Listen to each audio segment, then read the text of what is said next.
Ladies and gentlemen, welcome back to another episode of Couple of Nukes. As always, I'm your host, Mr. Whiskey. And a few times before on the show, we've touched the topics of sexual intimacy, the destruction of that through social media, and the way that pornographic content is accessible, the way it has changed over time, the way that relationships have changed through a lot of divorces, a lot of broken homes, a lot of marriages that have forcibly stayed together for finances or the children, and how that affects intimacy and relationships, as well as those children when they get into relationships. And then today we're also going to get into, most importantly, how does our self-love and intimacy affect our relationship and ability to be intimate with others?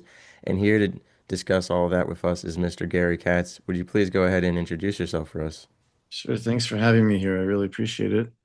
Yeah, my name is Gary Katz. I'm a licensed clinical social worker and the owner of a practice called the Center for Intimacy Recovery, which is based out of New York, but we're in 7 states, ranging from California, Florida, Texas, and around the country. And the focus of the practice is along the lines of what you talked about in some ways, which is helping people to have a more intimate relationship with themselves. And but by that I mean to know all the parts of ourselves and understand them instead of just looking at the parts we like to see or we like to show other people, like maybe on an interview or on a podcast recording or on a date, and ignoring the parts that feel kind of ugly, like pettiness or things that we might feel shame or might cringe over. Because if I can't look at them myself, I'm never going to show them to you.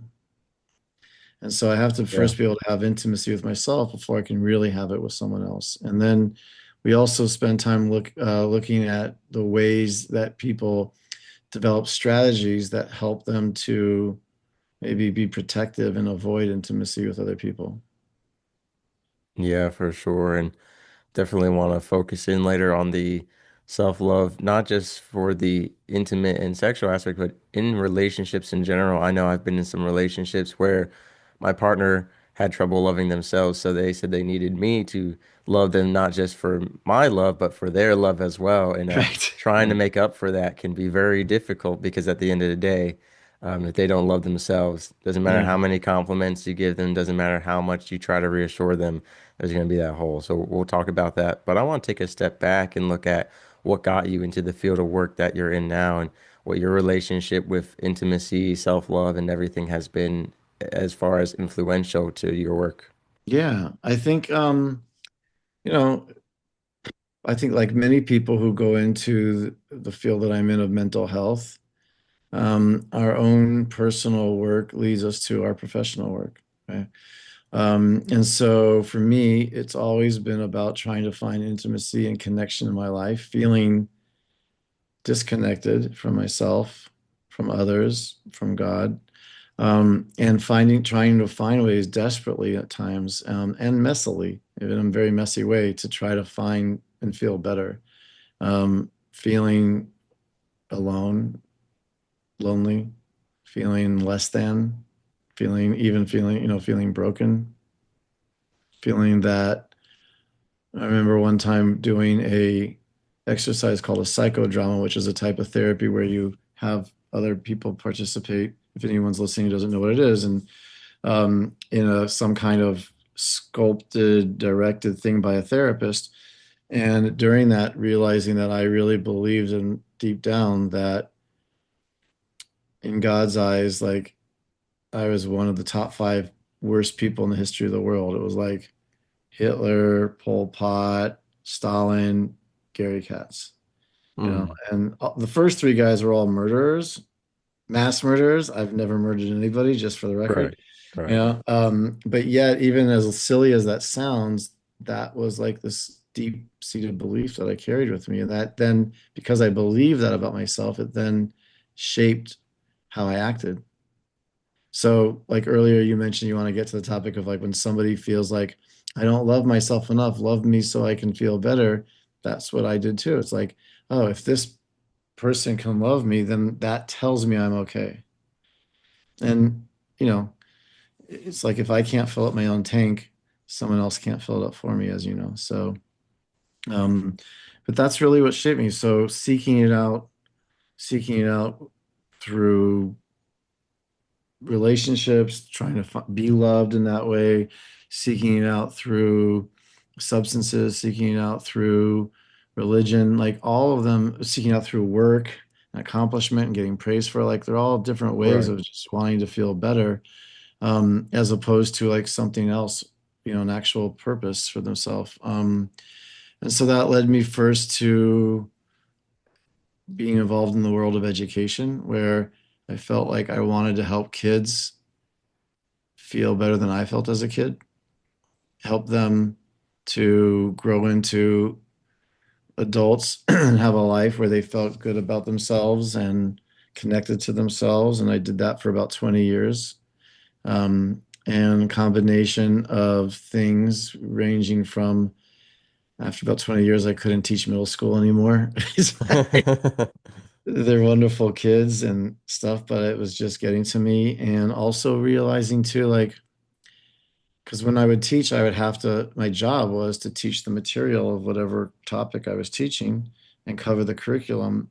So that was really what I was there for. And while the way I taught it and the way I cared for the kids would be helpful to them, I didn't really have the tools to address a lot of the things that they were coming in with. So I would see a student in my classroom whose face looked like I felt often when I was in school. They looked sad. I could tell they were smart, but they couldn't really focus on learning because they had so much going on inside Yeah. emotionally. And other than caring for them, which should not be minimized, or getting them resources, I didn't feel I had the ability to really help them. And so those two reasons, middle school burnout and also um, feeling like I wasn't really able to do the direct work that I wanted to, are some of the things that led me to doing a second career, which was going back to school, getting a degree in social work, around in my early 40s. And I actually thought I would go back and work with kids when I became a therapist. And being a therapist for kids is very different than being a teacher for kids, because a lot of times kids become the identified problem in the family. Like everyone else is like, oh, this kid's acting out, and the finger gets pointed at them, when they're just part of a system. Mm. And so they're reacting to things around them many times. And so if the family unit or the parents are not also willing to look at it as a systematic thing, then the fingers just get pointed at the kid, which then makes them even feel worse about themselves because, oh, I'm the problem. They take that on sometimes. And it was hard. I found it much harder as a therapist to work with the kids than, so I ended up working more with adults, and kind of led to the practice that I have now, which is really about helping adults have a more authentic connection with themselves and then with others.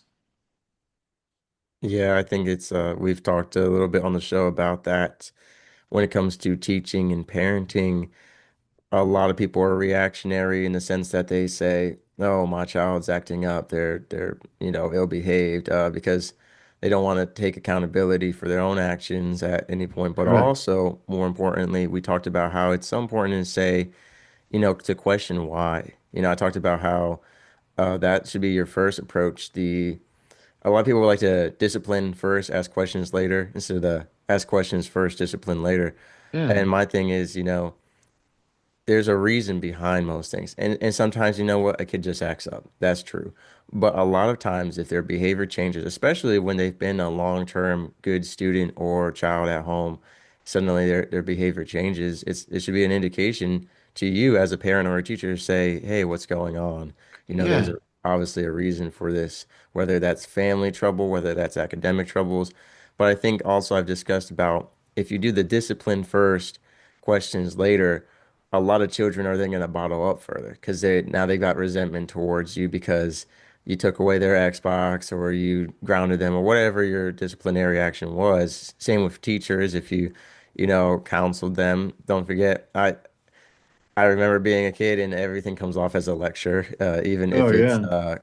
kind, counseling. So I Yeah. think when you try to discipline or correct first, you end up making it even more difficult to find out why, which then perpetuates that cycle of, okay, they're not explaining why, so obviously they're just acting up. Yeah. And then next time it's going to get worse and worse. So we talked a lot about how it's so important. And if you taught middle schoolers for decades, you probably understand that. And as a therapist as well, that creating the right environment for children is especially important when it comes to communication and comfort and safety and all of that.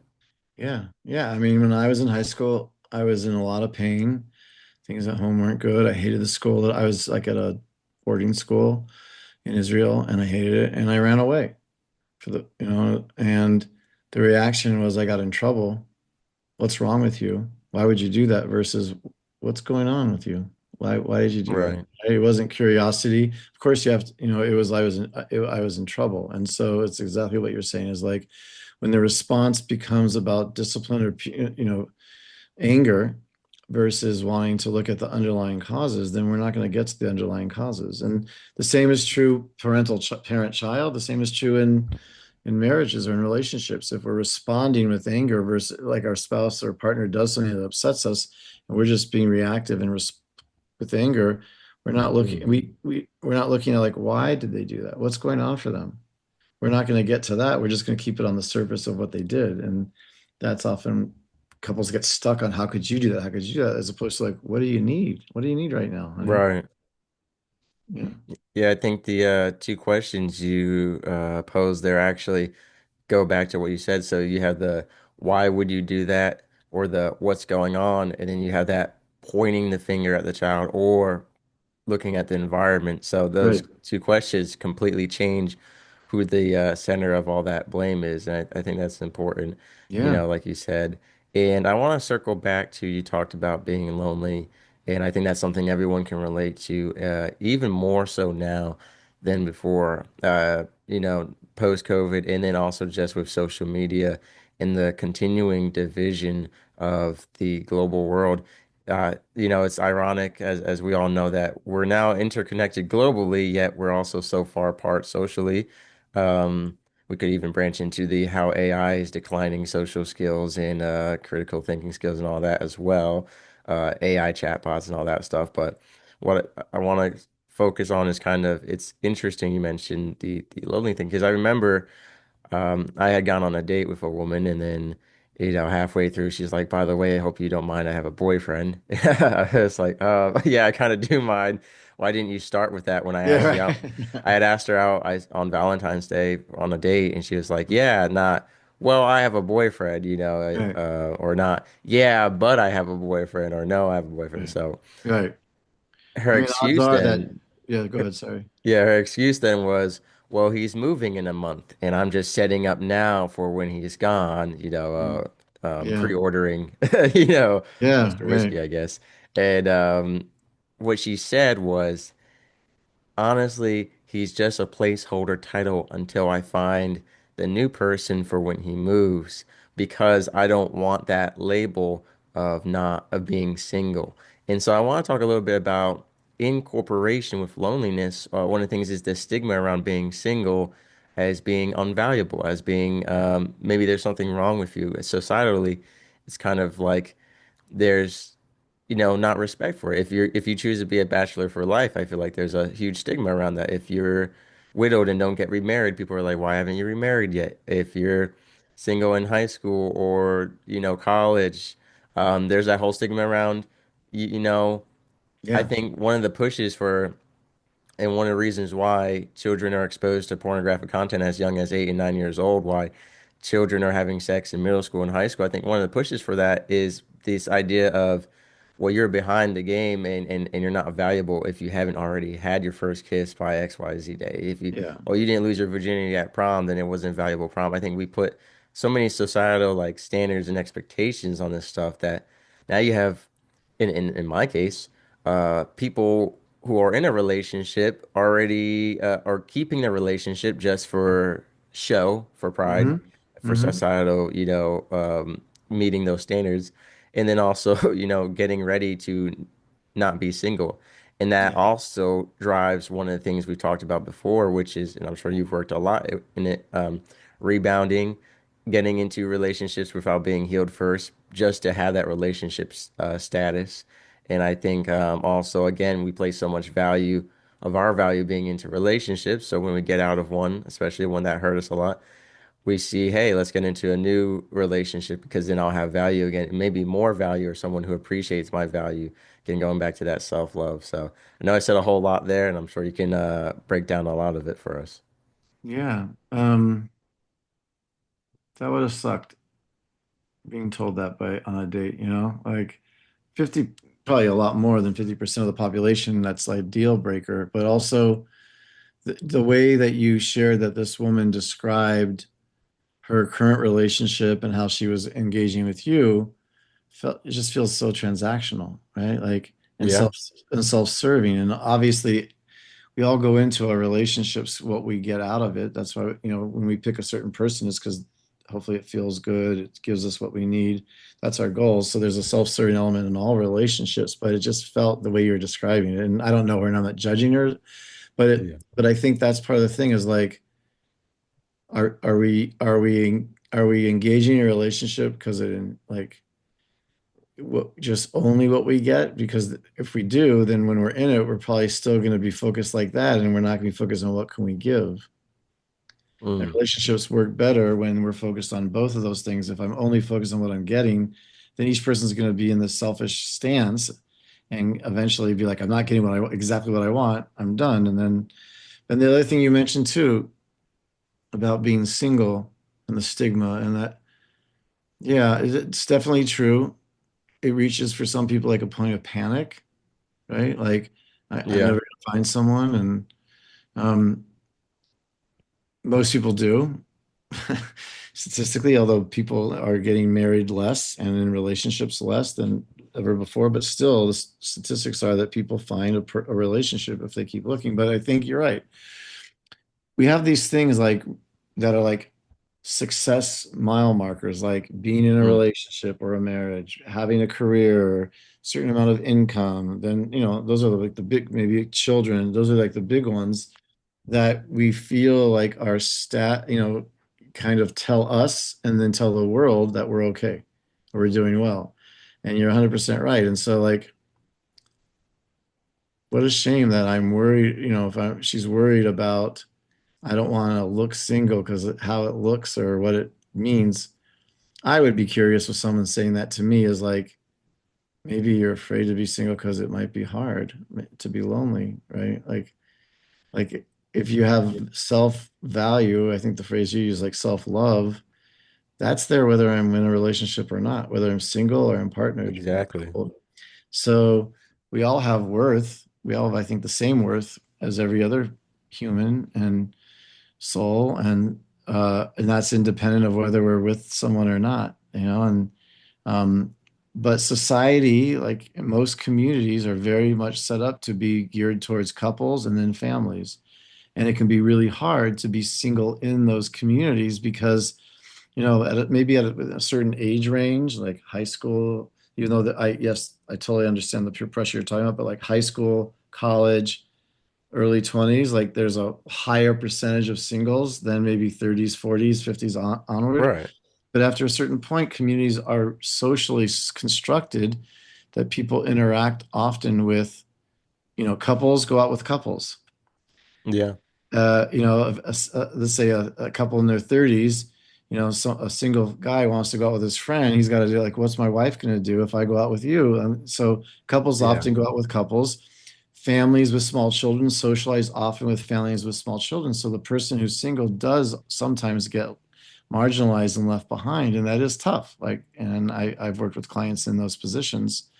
Um, yeah, and so, but I would hope that every person, the way I always think about it is, um, like filling up your car with gas is like I have to be able to fill up my tank, and then someone else or other things can top it off. Like when you're filling up the gas and it clicks off because it's full, and you can add a little more if you want to pay, like round it up or something.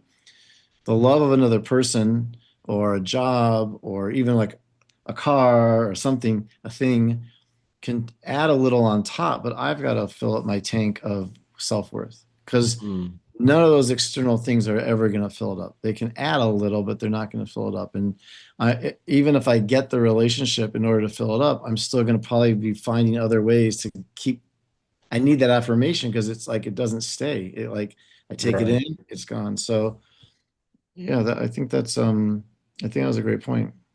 Yeah, I think it's if I would describe it using, the same analogy as you. If you have a crack or a hole, in where your gas is stored, right? Someone can keep trying to fill it up, but it's gonna keep leaking out. And when they leave, eventually you'll be empty. So I agree. And one of the things that is really sad, it's something that I lived through, unfortunately, that I sincerely regret, and maybe you Mm, have as well, which is because of that loneliness, because of the pressure, and combined, you start lowering your standards, you get desperate, and you are willing to get involved in relationships that aren't aligned with yourself, that are maybe correct. situational, that are maybe with people that just you would never, have dated before. And then that Yeah. leads to maybe toxic relationships, failed relationships, which make you feel worse and even more lonely and even more desperate. And it becomes this vicious cycle.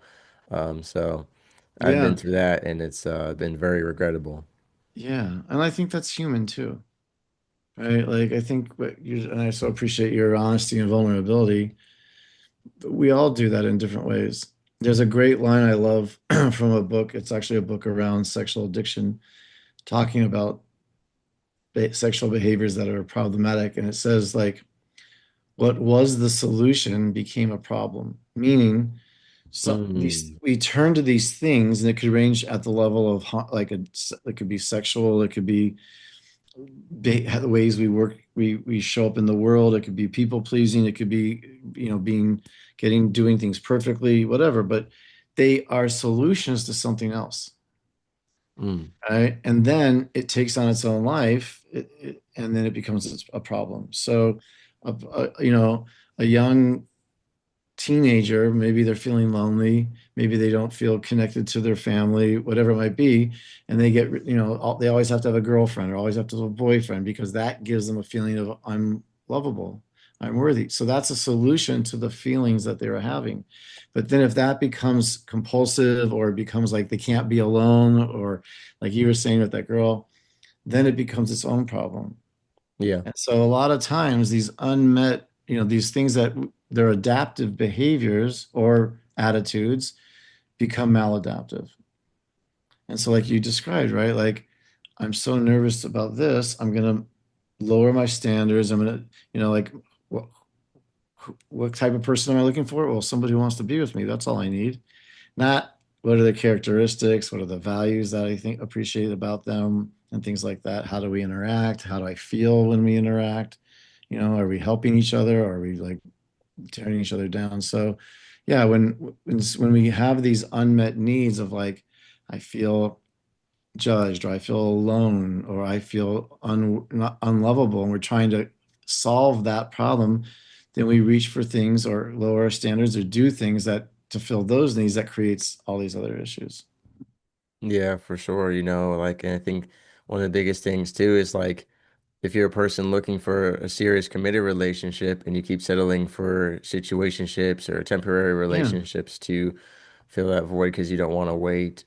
yeah, And I know one of the saddest stories was my mom's best friend. She was a mistress for a guy who kept saying he would leave his wife and kids for her.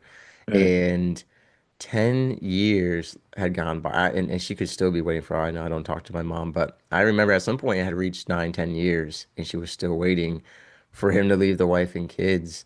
And so like the solution to her loneliness was she found a guy, but Hmm. he's married, so she's gonna wait. And now this is a problem because now she's been a mistress for 10 years, which Correct. is an insane amount of time. I mean, that's a whole decade.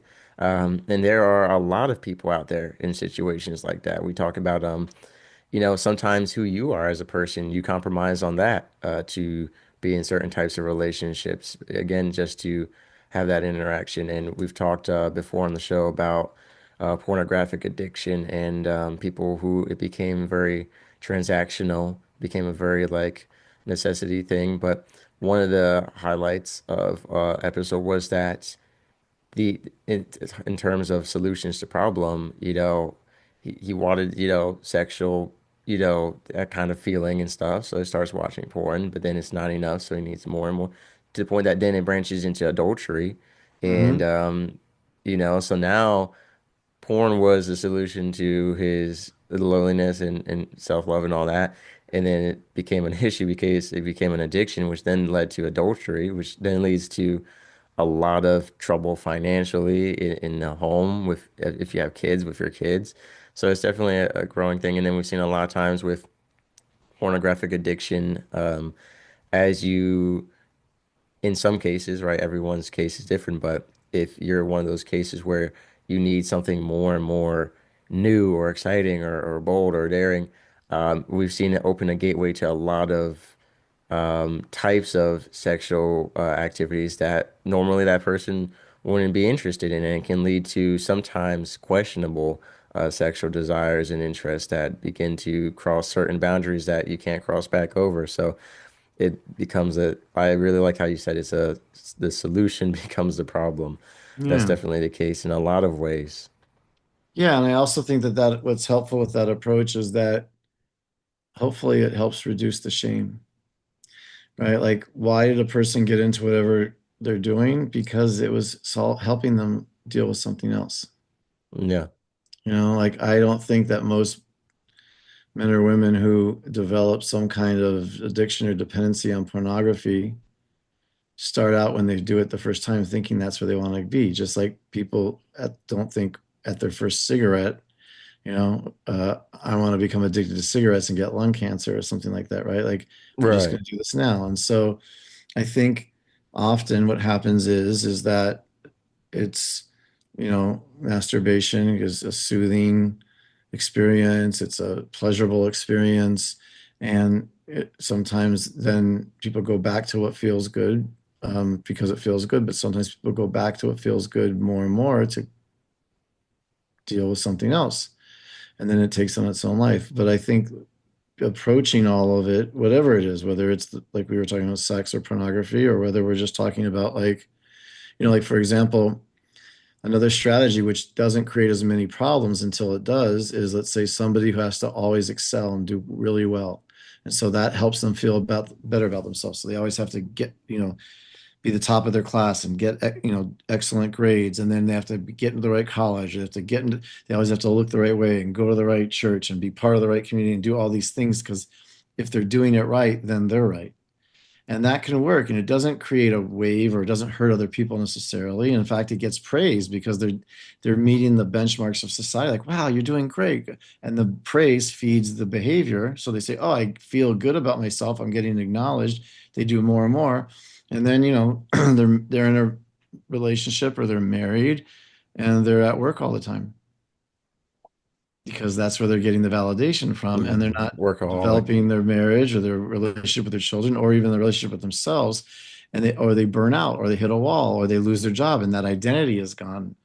So it worked and it was even praised and they're making money and they're succeeding, and then it doesn't work for them at some point, or there's a side impact. It's like the commercials on television for various prescription medications that are created to help you with something, but they're like side effects might include, you Yeah. die, your head falls off, your stomach drops out, et cetera, et cetera. Um, and nobody takes it for that, but it's an unintended possible consequence. And the same thing with all of these strategies that we do, or the other extreme, right? Like somebody got hurt and maybe they avoid getting into relationships. Yeah. They isolate, or they might even be prickly to people to keep them like a porcupine, to keep them like this at bay. Hmm. And that keeps them safe. It keeps their hearts safe, which is what we're all trying to do, I think, keep our tender, fragile hearts not from hurting. But then eventually, what that works against them because now they're lonely. Maybe they're depressed. Mm. They don't have connection and support in their lives. And let's say for men, where it's much more worse than women, they have a higher rate of depression, suicide, substance abuse, alcoholism, all these things, which often come from, one of the primary things that are noticed is that they don't have good emotional support. They don't have a strong sense of community or people, because they're either avoiding connection because connection might equal weakness, which masculinity is like don't show like your weakness, right? And Right. if you really like a friend, maybe you're gay or you're weak, or it shows that like, you know, focus on other things and not on your feelings. And so like we all have strategies. Some are more, some can have the potential to be destructive, some don't. But they're all really, I think, in the end, really, everyone's just trying to like wanting to feel okay and not and finding a way to protect their heart. Yeah, I want to get into intimacy, betrayal, trauma, and stuff like that in a minute here. But what I will say first is with the whole prescription medication analogy there, also, even if there aren't side effects, which usually there are, but a lot of times you want have those, there's also a guideline for how often you're supposed to take it and when you're supposed to take it. So I think with a lot of solutions, quote Right. solutions, um, there's a balance to it, especially with the example of work. We talk a lot on my show about burnout recovery and burnout prevention. And yeah, you can have success, you have work, and you can also have a family and have a social life, but there's a balance. But a Right, lot of exactly. people, and a lot of people get addicted to medications too. So I think it's a perfect analogy. And then Yeah. I love the solution problem because one of the things I do is I also work with men who are trying to limit or quit masturbation and slash or pornography, and a lot of times they go hand in hand. And the number two reasons I always hear why it happens, number one is the loneliness, but number two, sometimes more than the first one, I'm bored, or I was bored and it kind of just Yeah. happened, or I couldn't Yeah. sleep and so I just decided, or it just ended up happening. And so number one thing for people who are trying to quit is always there's so many other things you can do when you have that feeling come on. I think when you're so like again the solution to your boredom was masturbation or watching porn. But then if it's every time you're bored now, which can be very often throughout the day, especially if you're lonely on top of it, it becomes now suddenly you're watching porn every day or all the time, not to feel good, but just so you're not bored, just so you're doing something. Mm-hmm. And to me, it's really sad when there's so many things you could be doing when you're bored that are helping serve other people as well as yourself, from Right. playing guitar to reading to writing to doing what we're doing. Again, just that solution problem cycle. But I Yeah. definitely want to get into betrayal and intimacy betrayal. We've mentioned there's a lot of divorce, cheating, there's a lot of broken relationships, toxic relationships. And I can relate a lot to that idea of being guarded, because for a long time I was I kept getting with the same type of women because I didn't want to judge and project and say, hey, I've been in this exact situation before, so it's going to turn out the same way because I don't feel like it's right to judge people. But I have learned uh, boundary setting and that there are certain patterns and overlaps, and there are certain, quote, I was always the red flags don't exist kind of guy, and I have changed that mindset. But I think it's important to caution and avoidance are two different things, and protection and outcastment and isolation are different. So Yeah. I'd love to get into your work with that kind of stuff. Yeah. Well, it's interesting. This idea of betrayal trauma, and I think the way you're using it is where somebody that we're in a intimate relationship with betrays us. Um, and that's a term that really is only about 15 years old in this context of like romantic partners, right? Or spouses or whatever. Yeah. But it was really taken from a term that was created as a book called Betrayal Trauma, written by a woman, Jennifer Freyd, in the 90s, who was a trauma therapist up in Boston. And she originated it from the betrayal of a parent to a child.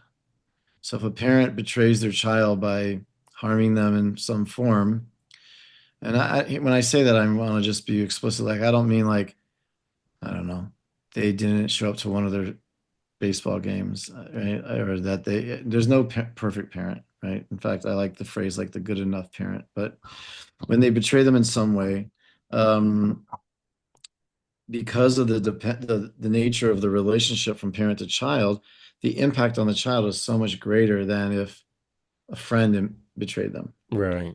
Right? Like a parent co-regulates the nervous system with the child, and the child is dependent in healthy ways on that parent's caregiving and to make the world a safe place. And so that's where the term came from. And as we've started to understand since then more and more about attachment, and we see the connection between how our relationship with our parent-child relationship shapes what we then look for and how we show up in our adult romantic relationships. So if I have a securely attached relationship with my parent, then when I now date, I will probably feel secure when I'm in a romantic relationship. If I have an anxiously attached relationship with the parent, then that's what love feels like. I'm going to probably seek out someone subconsciously that feels the similarly to. So as we've understood attachment more and the similarity between those relationships from parent-child to romantic partner, they took the idea of betrayal trauma and they understand now like, oh, when a romantic partner who also co-regulates us, right? Like if you walk in the home, you've had a rough day wherever you've been, and you tell your spouse or your partner, like, oh, I had such a hard day. And like, come here, honey, let me give you a hug. And your body just relaxes, like, that's them regulating you. So our romantic partners are the people who are supposed to be we co-regulate our nervous systems with, and they help. They're like our safety net in the world. So when that person then betrays you, it impacts you greater than if a friend or someone else did it, and that's similar to as if a parent did it. So yeah, it's devastating. Um, there's different levels of it, right? Like um, obviously, like the way it's usually used is where one person in a relationship has some level of secretive sexual behaviors, and they're keeping them secret from their partner. And they're harming their partner during that phase, even if the partner doesn't know about it. And then once the partner discovers it, often there's a lot of like damage control, denial, minimizing, and gaslighting that goes in a lot of harm done to the partner then. And so the field has really changed, even since I've been in it. I'd say the last 15 to 17 years, it's changed in how we help those partners. Before, if a couple would come into my office or other therapist's office, that it would be like, well, let's look at what this side of the relationship's doing. Let's look at what this side of the relationship's doing. A lot of the focus would be on getting the person who did the betraying acts to change. But we didn't really understand all the different impacts of the betrayal. So it's not just that they don't trust their husband or their wife anymore or their partner. They also don't trust themselves because if they're Yeah. like, how did I miss this? What's wrong with me? Or even worse, oh, now I realize I kind of knew. I saw these things, right? I walked in and I saw this thing that felt questionable. I saw this message on a text message. I saw them looking at something online. I saw them acting with someone a certain way. And I asked them, and they're like, oh, no, no. And I didn't listen to my gut. So they feel they even betrayed themselves. There's a wound of like, why am I not enough? Why did you choose someone else, or an image of someone else if it's electronic, not an actual person, right? So there's a wound of like, and if anyone has an I'm not enough wound, which who doesn't in some level, it Right. hits that Yeah. pre-existing wound. It's so painful. So there's the feeling of like, why didn't you choose me in the rejection?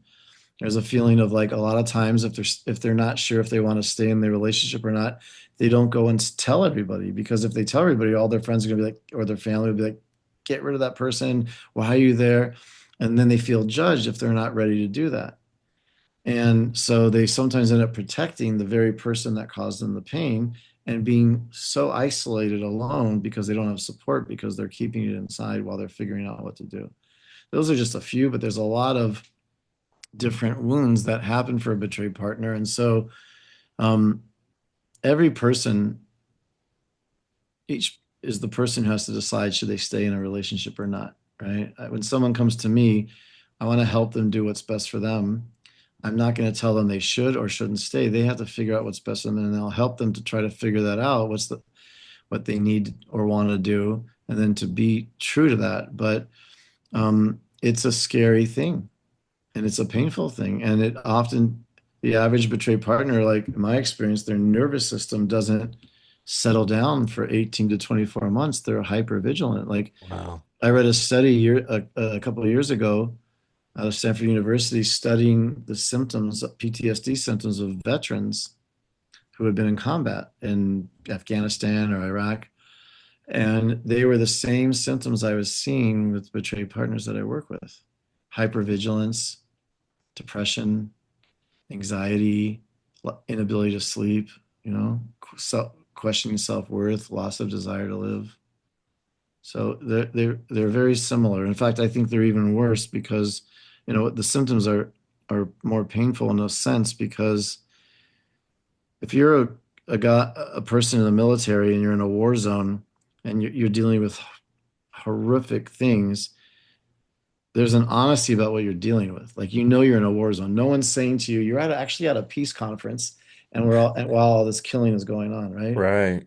But in a betrayal situation in a relationship, there's often someone saying, "There's nothing going on. What are you talking about? What are you talking?" When your body is screaming, "No, I'm in a war zone. I'm in a dangerous place." Mm, So that gaslighting and misdirecting often causes the PTSD symptoms to last longer and to be more severe. And it's painful. It's like one of the hardest. It's some of the clients that we work with who have gone through betrayal have some of the worst trauma symptoms that I see. And, you just have to work with them at the pace that is works for them and help them. And it takes a while. for sure. And I know, the betrayal trauma is just one of many things that you work with. So as we wrap up this episode, your website's going to be in the description below, but I'd love for you to share a little bit about it. I know there's a lot of different things that you cover, so kind of going Yeah. over those so that people get what you're about. Yeah, sure. Yeah, so like I said, we deal with intimacy. I'd say 50% of our practice, or maybe even more, does deal with people who avoid deeper intimacy by secret sexual behaviors. So we're helping them with that. And the people who are impacted by that, like the betrayed partners and family members, like you discussed. And then we deal also with a lot of other sex, like I call it like classic sex therapy things. If couples that come in and they're having trouble with their sexual relationship, there's a lot of therapists who are uncomfortable talking about sex, which is, I think the world is uncomfortable about it. And helping people to talk about it with their spouse or their partner in a way that's healing and helpful and not shameful, so that people can learn. And often, many people don't get an education in school or even from parents about how to talk about these things. So they're so uncomfortable with it, and helping with that. And then we have a lot of groups. We probably have like 13 to 15 groups at any time per week for men or for women, and sometimes co-ed that either deal with like men working with intimacy or struggling with behaviors, and women dealing with the same or with betrayal trauma too. And, I just think that wherever someone, we work with all people from, individual couples and groups, and also people from all backgrounds. So, across the spectrum, and what is okay for them, let's say morally or religiously or not. And we work with people in the framework that they're in. There's no agenda to try to change anybody. Like, like a professional therapist should accept the value, work with the client in the value system that they're in, and Mm, be respectful of it and help them to have the most integrity and, I would say, like integration of their value system and their lifestyle that helps them live the most authentic life they can. right. So like I said, it's going to be in the description below your website where they can find uh, all of this in much greater detail. Like I said, we could record for hours if we went over everything. You work in decades of expertise, but I want to thank you for what you have shared today. I think we've had a great conversation, and I think the reality of how impactful betrayal trauma is, that is shocking to say it's on the level of that, combat zone PTSD. But like you said, with the unexpected aspect of it, I think that's so important. And again, the focus on the self-love and value. I think one of the most important things is regardless of whether you're in a relationship or not, your value should stand. And I think that's why so many people put forward, work on yourself first, and once you're happy with yourself, then you'll attract. And yeah, so Mr. Katz, thank you for the work that you do and for coming on and sharing some of your wisdom with us today. It's my pleasure. Thank you for having me. Sailing through the ocean blue, nuclear reactors my crew, guiding the ship, the stars as our guide. Through the waves we ride, jokes and laughter fill the air. On this voyage we have to share, working together, side by side. As one family we will abide. In the heart of the ship we reside, nuclear operators with pride, powering the vessel with every stride. Our mission, a source of great pride.